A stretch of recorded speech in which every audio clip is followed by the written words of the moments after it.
85 పిల్లర్లు 3800 కోట్లు ఖర్చైన ఈ బ్యారేజ్లో మేడిగడ్డ బ్యారేజ్లో సరే 2 పిల్లర్లు కుంగినాయి.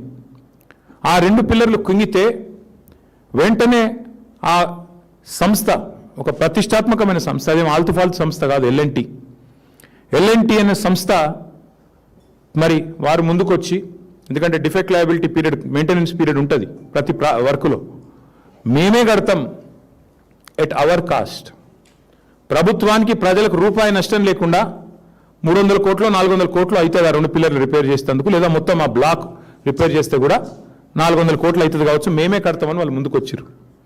అంటే 94,000 కోట్ల ప్రాజెక్టులో మేడిగడ్డ బ్యారేజు 3,800 కోట్లు ఖర్చు అయితే, అందులో ఆ 2 పిల్లర్లను ఒక బ్లాక్ మొత్తం చేయాలంటే, మళ్ళీ తిరిగి నిర్మాణం చేయాలంటే 400 కోట్లు.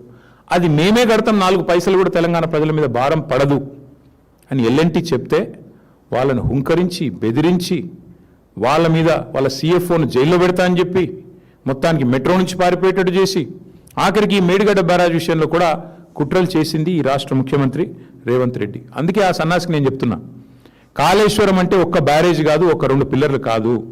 కాళేశ్వరం అంటే ఇందాక నేను చెప్పినట్టు 3 బ్యారేజీలు, 15 రిజర్వాయర్లు, 19 మరి పంప్ హౌజులు, 21 సబ్ స్టేషన్లు, 100 కిలోమీటర్లు, 1000 కిలోమీటర్ల గ్రావిటీ కెనాల్స్, ఇవన్నిటి సమాహారం కాళేశ్వరం. 94,000 కోట్లలో అయింది నష్టం 400 కోట్లకి. ఆ 400 కూడా ప్రజల మీద భారం పడకుండా ఆ సంస్థనే ముందుకు వచ్చింది.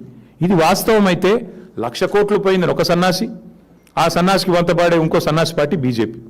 అందుకే మేము అనేది, ఇవాళ దుర్మార్గమైన ప్రచారం చేస్తూ ఈ పొలిటికల్ మైలేజ్ కోసం మమ్మల్ని డ్యామేజ్ చేయడం కోసం దారుణాతి దారుణమైన ప్రచారం చేశారు.